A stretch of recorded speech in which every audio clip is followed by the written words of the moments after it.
آپ دیکھ رہے ہیں ABN مہاراشٹر، میں ہوں آپ کے ساتھ منیر عارف خان۔ ناظرین، گزشتہ ایک ہفتے سے مجلس اتحاد المسلمین کے سپریمو اسد اویسی کا ایک بیان سوشل میڈیا پر خوب وائرل ہوا، جس کے بعد جہاں مسلمانوں میں اتحاد اور آپسی تال میل کی باتیں ہو رہی تھی، بیانات دیے جا رہے تھے، وہیں اسد الدین اویسی کے اس ویڈیو کے وائرل ہونے کے بعد صرف مہاراشٹر ہی نہیں بلکہ پورے ملک کے مسلمانوں میں ایک طرح کا انتشار پیدا ہو چکا تھا۔ مسلمان دو حصوں میں بٹ چکے تھے، کیونکہ ایک طبقہ وہ تھا جو مجلس اتحاد المسلمین کا حمایتی ہے، تو دوسرا طبقہ مولانا سجاد نعمانی کے معتقدین اور ان کے چاہنے والوں کا تھا، اور دونوں ہی طرف سے سوشل میڈیا پر زبانی وار پلٹوار کا سلسلہ ناظرین گزشتہ ایک ہفتے سے چل رہا تھا۔ کئی لوگوں کا یہ کہنا تھا کہ اس طرح کی باتیں اور اس طرح کے سیاسی اختلافات کی وجہ سے صرف مہاراشٹر ہی نہیں بلکہ پورے ملک کے مسلمانوں کو ایک طرح کا نقصان اور خمیازہ بھگتنا پڑ سکتا ہے۔ کئی سماجی، سیاسی قائدین اور دینی ملی تنظیموں کی جانب سے ان اختلافات کو ختم کرنے کی اپیل بھی بار بار کی جا رہی تھی، لیکن مجلس کے چاہنے والے یعنی محبان مجلس، ان میں کئی ایسے لوگ بھی تھے جو علماء کے خلاف، علماء دین کے خلاف لگاتار بیان بازیوں میں مصروف تھے۔ ایسے کئی بیانات ناظرین سوشل میڈیا پر وائرل ہو چکے تھے کہ جس کی وجہ سے تمامی مسلمانوں کو پورے ملک میں ایک طرح کی شرمندگی کا سامنا کرنا پڑا، کیونکہ یہ الگ بات ہے کہ پارٹی سپریمو اسد اویسی اور مولانا سجاد نعمانی کے تعلقات گزشتہ میں ہمیشہ کافی اچھے رہے ہیں، لیکن ایک بیان کی وجہ سے یہ ساری جو باتیں تھیں وہ کھل کر سامنے آ چکی تھی۔ ناظرین، اس طرح کے بیانات بھی سامنے آ چکے تھے کہ سپریمو یعنی پارٹی سپریمو اسد اویسی کو اس طرح کا بیان نہیں دینا چاہیے تھا۔ خیر، جو کچھ بھی ہوا وہ تو سارے ملک کے مسلمان اس بات سے اچھی طرح سے واقف ہے، لیکن ناظرین اس بیچ گزشتہ دن اس مہاراشٹری نہیں اور اس ملک ہی نہیں بلکہ پورے عالم اسلام کی دینی، روحانی اور علمی شخصیت حضرت مولانا خلیل الرحمن سجاد نعمانی نے بیت اللہ شریف کے سامنے بیٹھ کر ایک آڈیو ریکارڈ کیا، جو سوشل میڈیا پر گزشتہ دن سے وائرل ہو رہا ہے۔ میں یہ گزارشات بیت اللہ کے سامنے بیٹھ کر ریکارڈ کر رہا ہوں۔ اللہ کرے کہ میں پورے خلوص نیت کے ساتھ کچھ مختصر لفظوں میں ضروری اور مفید باتیں پیش کر سکوں۔ پہلی بات تو یہ ہے کہ پچھلے چند دنوں سے بہت سے میرے مخلص احباب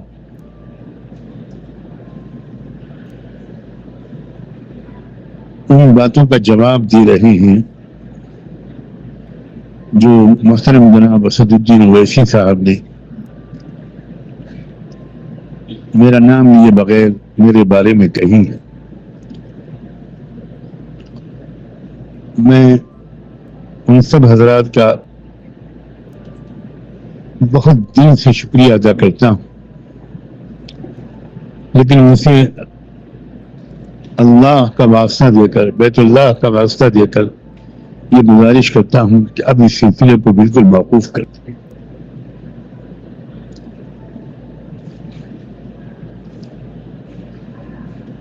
ہماری اصل توجہ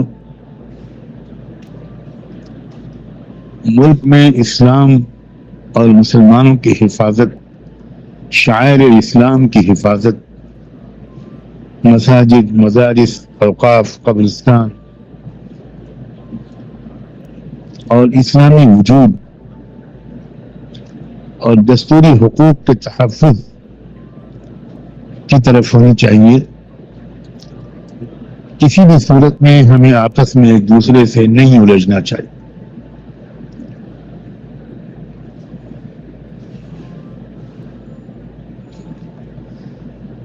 جو حضرات میرے دفاع میں وہ باتیں کہہ رہے ہیں، میں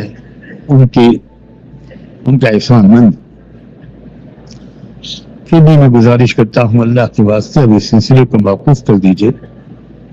اور لوگوں کی توجہ کو اصل مسائل کی طرف مرکوز رکھنے کی بھرپور کوشش کرتے ہیں. بہت اللہ کا میرے اوپر فضل ہے, بہت کرم ہے. میرا بہت عرصے سے معمول ہے کہ جو حضرات میرے بارے میں کچھ غلط فہمیوں یا بدگمانیوں کی بنیاد پر بہت سی تلخ باتیں کہتے ہیں, جو میری رائے میں پوری جانبداری کے ساتھ غلط اور بے بنیاد ہوتی, الحمدللہ ان حضرات کے لیے میرا بہت پہلے سے معمول ہے کہ ان کے لیے نماز کے بعد دعائیں کرتا ہوں, کچھ صدقہ نکال کر اس کا ثواب اللہ سے مانگتا ہوں کہ ان کو عطا فرما دے, اور اگر ان سے کوئی غلطی ہوئی ہو تو درگزر فرما, ان کو اپنی غلطی کا احساس کرنے کی توفیق عطا فرما, اور غلطی مجھ سے ہو رہی ہو تو مجھے احساس اعتراف کرنے کی توفیق عطا فرما. میں اس جگہ پر بیت اللہ کے سامنے اللہ کی قسم کھا کر عرض کرتا ہوں کہ سینکڑوں بار الحمدللہ مجھے اس طرز عمل کو اپنانے کی توفیق ہوتی رہی, اور اسدالدین اویسی صاحب کے بارے میں بھی الحمدللہ مجھے اس مرتبہ بھی یہی توفیق ملی, اور میں اکثر ان کی صلاحیتوں کو یاد کر کے تصور کر کے اور اللہ سے ان کے لیے دعا کرتا ہوں. میں نہیں کہتا کہ ان کو میری دعاؤں کی ضرورت ہے, میری کیا موقعات ہے, لیکن بہرحال ایک ایمان والے کو دوسرے ایمان والے کے لیے ضرور نیک تمنائیں رکھنی چاہیے اور دعائیں کرنی چاہیے. الحمدللہ ان کے لیے دعائیں کرنا میرا معمول ہے, اور اب جب اللہ نے یہاں پہنچایا تو اللہ کا شکر ہے کہ عمرے کے دوران اور نمازوں کے بعد کوشش کر رہا ہوں کہ ان کے لیے دعاؤں کا اہتمام اور بڑھ جاؤ. وہ بڑی باصلاحیت. بہت پہلے میں نے ملت ٹائمز کے انٹرویو میں ان کے بارے میں کہا تھا کہ یہ بات بالکل صحیح نہیں ہے کہ ان کی وجہ سے فرقہ پرست طاقتیں طاقتور ہو رہی ہیں, لیکن یہ بھی میرا خیال ہے کہ کاش ان کا مزاج مشاورتی ہوتا, اور مختلف مسلمانوں کی سیاسی پارٹیاں جیسے انڈین نیشنل لیگ ہے, مسلم لیگ ہے, SDP ہے, ان سب حضرات کے ساتھ اور جن علماء پر ان کو اعتماد ہوتا, مثلا صدر آل انڈیا مسلم پرسنل لا بورڈ حضرت مولانا خالد سیف اللہ رحمانی, مولانا عمرین محفوظ رحمانی, یا جن علماء پر ان کو اعتماد ہوتا, جامعہ نظامیہ کے ذمہ دار حضرات, ان سب کی ایک مشترکہ نشست میں 2-3 دن کے غور و خوض کے بعد طے کیا جاتا کہ انڈیا میں اسلام اور مسلمانوں کے تحفظ کی بہتر شکل کیا ہے. بہرحال یہ تمنا ہے, اللہ جانے کب پوری ہوگی. میں تو صرف یہ عرض کرنا چاہتا ہوں کہ جو کچھ بھی انہوں نے کہا میں نے اپنی اصلاح کی غرض سے اس کو کئی بار سنا, اور الحمدللہ میرے دل میں کوئی کدورت میں نہیں محسوس کرتا. لا تجعل في قلوبنا غلا للذين آمنوا ربنا إنك رؤوف رحيم.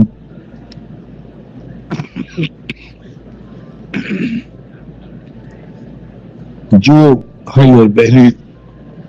میرے اس پیغام کو سن رہے ہیں ان کو سلام پیش کرتا ہوں, ان کی دعاؤں کا محتاج و طالب ہوں, اور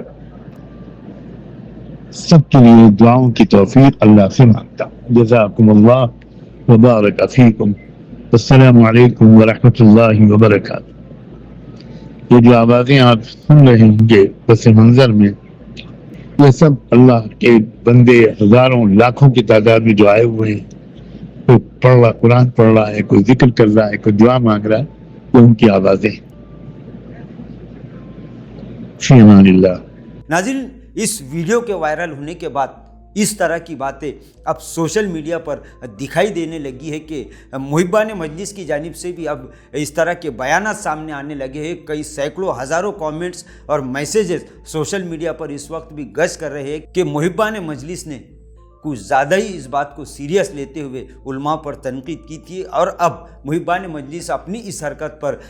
شرمندگی محسوس کر رہے ہیں۔ ان لوگوں نے یہ بھی کہا ہے کہ ان سے کچھ غلطی ضرور ہوئی ہے، لہٰذا وہ چاہتے ہیں کہ اب یہ معاملہ یہیں تھم جائے۔ ناظرین، وہیں حضرت مولانا سجاد نعمانی کا جو ویڈیو گزشتہ دن بیت اللہ شریف سے وائرل ہوا ہے ناظرین، اس کے بعد اب اس طرح کی اپیل کی جا رہی ہے کہ اب آپسی سیاسی اختلافات کو ختم کر کے مسلمانوں کے اہم اور سنجیدہ دینی ملی مسائل پر بات کرنے کی ضرورت ہے۔ وہیں ناظرین، مولانا سجاد نعمانی کے اس بیان کے بعد اب یہ بات مہاراشٹر ہی نہیں بلکہ پورے ملک اور پورے عالم اسلام کے مسلمانوں کے سامنے صاف طور پر ثابت ہو چکی ہے اور ظاہر ہو چکی ہے کہ حضرت مولانا خلیل الرحمن سجاد نعمانی مجلس اتحاد المسلمین کے سپریمو اسد اویسی سے بہت بہت بہت بڑے ہیں۔ اور اس موقع پر حضرت مولانا سجاد نعمانی نے جس طرح کا بیان ناظرین دیا ہے، انہوں نے اپنے بیان میں یہ خود کہا ہے کہ وہ ہمیشہ اپنے تنقید کرنے والوں کے لیے دعائیں کرتے رہتے ہیں۔ لیکن ناظرین، اس موقع پر ایک شعر تو ہم ضروری سمجھتے ہیں کہ ہم اپنے ناظرین کی نظر کر سکیں کہ یہ الگ بات ہے کہ خاموش کھڑے رہتے ہیں، پھر بھی جو لوگ بڑے ہیں وہ بڑے رہتے ہیں، ایسے درویشوں سے ملتا ہے ہمارا شجرا جن کی ٹھوکر میں کئی تاج پڑے رہتے ہیں۔ ناظرین، آج کے لیے بس اتنا ہی، پھر ملاقات ہوگی کچھ نئی ویڈیو کے ساتھ، تب تک کے لیے ہمیں اجازت دیجیے۔ اللہ حافظ۔